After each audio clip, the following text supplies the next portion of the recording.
There we go. That's a little better.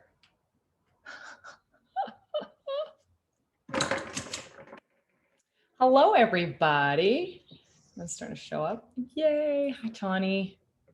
Hey, Dina. Dina, how's it going? How are the fires? It's really awful. Yeah. I mean, losing Lytton was crazy. I can't even believe that actually happened. And then they went through with the bus tour to take the people who live there back to see what was there. And there's one house in the middle of town. Its green grass is still there. Its trees are still there. The house is completely intact and everything else is gone. Wow. Like 1,500 people displaced and lost their homes. And 2 people sadly were lost in not a good way. It was, not good.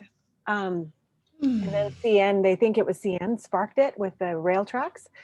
And of course they're denying that, saying fighting for it, but a guy actually has it on video from where the fire started. So now it'll be in litigation and the insurance will take forever. These people will be, wow. It's going to be years. It's such a shame. And then we get a breeze in here and then it clears away. Like I have mountains right across from me that I couldn't see 2 days ago. A breeze came in last night and now I can see the mountains again.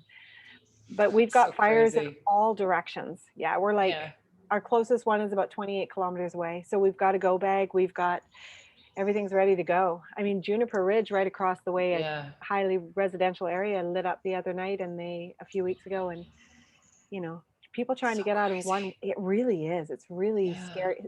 Fire scares me, man. It's not like a flood.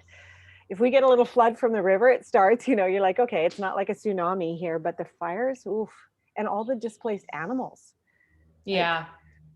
Like they're, it is. Yeah. How are you feeling? Yeah. I'm back. I'm back into normal. Yeah. Nice. Yay. Yay. Yeah. Thank you for asking. Okay. No problem. Hi, everybody. Hello, everyone. Kelly, it's nice to see your face. Hi. Oh my goodness. All right. Good. It's good to see all of you. So what we're going to do today is a little different. So I'm going to push you into groups. So we got 13 people. I'll probably put you into groups of, maybe I'll put you into groups of 3 to 4, 4, 3, 4. Yeah, probably 3 to 4 people. And I'm going to have you create together a sequence to one of the poses that we're going to do in the next month, which is an inversion, because I want you to do a pose that we haven't done yet. And the arm balances are just weird. Like after you do Bakasana and Vasisthasana, they all get crazy, right? So I thought, let's look ahead to the inversions so that you can apply some of the things that you've learned to a different kind of family of poses, to a different category of poses. So Pincha Mayurasana, which is forearm stand, like this. Now, you don't have to be able to do forearm stand to create a sequence to it. You just have to be able to analyze it, look at it, and understand what the body is doing. If you can do dolphin, like, when you do dolphin downward facing dog, that's forearm stand prep. The only difference is that your hands are like this. And eventually you, of course, lift your legs up. But one of the things to consider when we're looking ahead to inversions is that it's not just the pose itself that we're preparing for. When I'm thinking of the component parts, I'm also thinking of, how do I get into that? Because what do inversions usually require you to do? Require it to be open. That has nothing to do with the inversion. Like here's handstand, right? It's Siddhasana with your arms up, okay? It's actually like, if you just look at the component parts, you're like, no big deal. But what part of my body, actually maybe we'll do Pincha. But what part of my body really needs to be open in order to get into handstand? Which part? What do you guys think? Any ideas from the gallery? Hamstring. Who said hamstring? Wave at me. Yeah, Kelly, hamstrings. So yes, shoulders, yes, all that, of course. Core engagement, arms above the head. But to get into it, you gotta like be in down dog, walk your feet and get super tight and have open hamstrings. So for the inversion category in particular, we're thinking about, yes, this is what I need to get into the pose, but oh, hey, to just get into the preparatory pose, I have to have my hamstrings open. So just that's a little hint. So what I'm going to do is I'm going to put you into groups 15 people, great. So and people might come in late. Who has to leave early? Just remind me. Was it Beth? Yeah, Beth. That's okay. That's great. You guys will still have time to create your sequence, because what we'll do is I'm going to send you a way to just break out the component parts. So what I like to do before I even start working on a sequence is make a list. Hey, what parts of the body need to be warmed up or educated in order to do this pose effectively? And so I'm going to send you a way to do, we got two Kendras in the house. No, you're good. You're probably on your phone and your computer. So I'm going to send you a way into your groups to just do that. So I'll give you like, I don't know, like 8 minutes or so in your group to just do that. And then we'll come back together just to make sure we're all on the same page and we all have the same things in mind and we're not missing anything. Then I'll send you off in your groups to create a sequence. And for those of you who are watching afterwards, I want you to do this too. Okay, I'm staring in the camera, right? So go away on your own, create the list of component parts in your group, come back, we'll do a little debrief. I'll send you away. I'll probably give you like a good 45 minutes to actually create your sequence. You want to, and then we'll come back and we'll look at them. And you know what I'll do while you're creating component parts? I'm going to create a Google Doc for each of the groups, just so you can put your sequence in there so we can all look at it together and just kind of see it. And then we all have a reference and kind of a resource. I'll do that. Don't worry. I'll explain that when we come back if that's confusing. Sound good? Good? All right. Just go like this if you have a question. Oh, all right, good. Okay, breakout rooms. Great. I'm going to create 4 breakout rooms. They're totally random. And I've opened the rooms up. So 8 minutes, and I'll call you back. So break down the component parts for Pincha Mayurasana forearm stand. Hey Siri, set an 8-minute timer. Okay,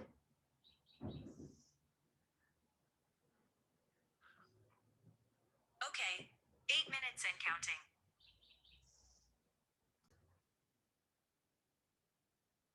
So you guys, if you're at home, I want you to take a moment, pause this, go away, come up with your group of component parts for Pincha Mayurasana, and then restart the recording and we'll take a look what they are.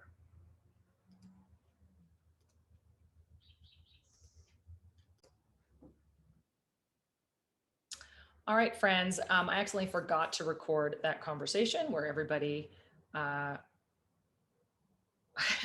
discussed. So instead, what I'd like to do is just tell you the component parts that we came up with and kind of walk through them with you together. The first one that we came up with, working from the top down, is scapular stabilization. Whenever we have a hand balance or an inversion, we really have to focus on how the scapulae are stabilized on the back. So that's super important. And then also at the shoulder girdle, if you notice, the arms are here. So scapular stabilization. Hi, Naomi. Do you need to be popped in your room? Hold on a sec. Sorry. You're good. Just join in when you can. Thank you. I'm just, yeah. I can't see the message. It's my fault. I missed it before. Oh, did you? Here, let me see if I can. I think It did pop up. I missed it. I'm on my phone. Okay, don't use this message. I'm gonna just change that. I want you in room 2. So did it pop up again? It pops up. I'm gonna take it now. Okay, good. Great. Sorry about that. So also that the arms are way up here, right? So when we're talking about the shoulder, we have to consider both of the joints of the shoulder. So there's the scapula movement on the back, which is part of it. But then there's also the glenohumeral joint, which is where the humerus attaches to the scapula. And in Pincha, that's way up here, which makes it hard. And not only is it way up here, but it's an external rotation. So it's an external rotation and flexion. So that's tricky. Okay, the next thing we want to look at, just staying in the shoulder girdle, is that the elbow is bent. So if you do this with me, bring your arms up, bend your elbows, but keep them parallel. So don't let your hands come in. Keep your hands out and take your elbows up. See if you can touch the opposite shoulder. Notice that's really hard. That's because these muscles, like your lat around your back here, that can be tight and that can make the arm want to wing out. It can make it really hard to do that.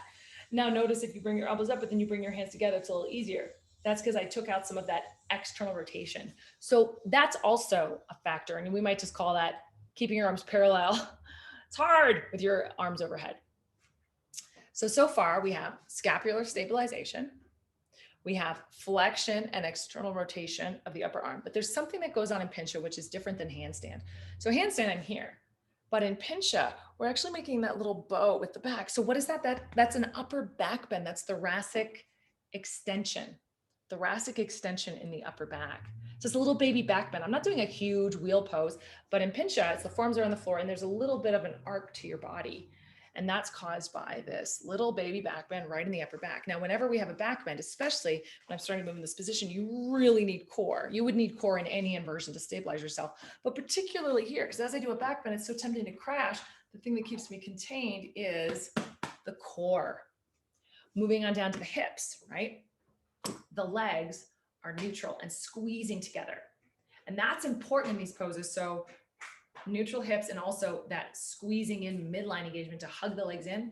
Because if I'm trying to kick up in this pose, I let my hips go wild, right? Then I'm gonna like flop over. It's really keeping the hips square and the thigh neutral that helps us to get into the pose safely, right? So, and then finally, with the legs, you don't need this once you're in the pose, but to get into the pose, you need to have hamstring opening, right? Because think about dolphin, where we walk forward. Right, here I am on the floor and I'm walking the legs in. Well, if my hamstrings are tight, it's going to be super hard. Another limiting factor is hip flexion. So hip flexion is my ability to bring my legs in. Now, the hamstrings are going to restrict that first. If they're tight, it's going to be hard to walk in. Say you have open hamstrings, but something about the shape of this joint or the joint capsule, the way that it's kind of wound or your connective tissue, you can't bring the knee in more than this. Well, that's going to restrict your ability to walk your feet in to get into the pose. And the more you can walk your feet in, the easier it is to get into the pose and to lift your legs up, to get your hips over your shoulders. So let's just take it again, one more time from the top down. So we have scapular stability, thoracic extension, right? A little baby back bend.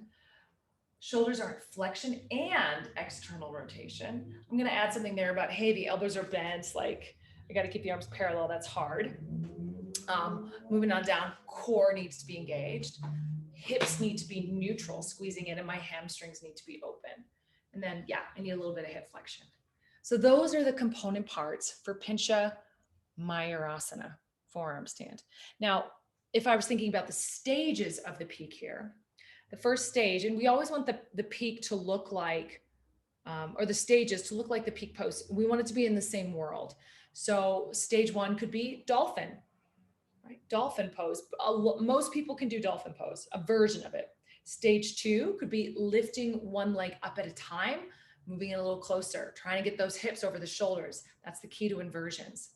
Stage three might be, if I can lift the legs and keep the hips square, it might be a tiny little hop. And then stage four would be at the wall, practice at the wall. If I'm bringing two legs up, I'm at the wall. So stage four might be legs up. So that kind of covers it.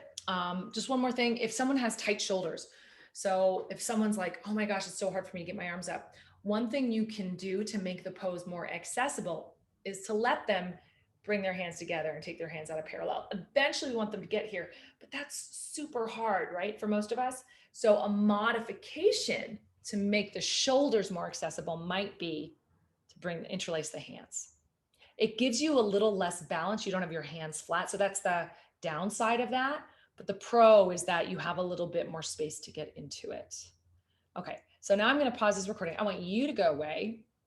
I'm sorry, I forgot to start it again. Remember, but I want you to go away and I want you to create a sequence to Pincha Mayurasana. Now, you don't have to write out all the transitions and all of that stuff.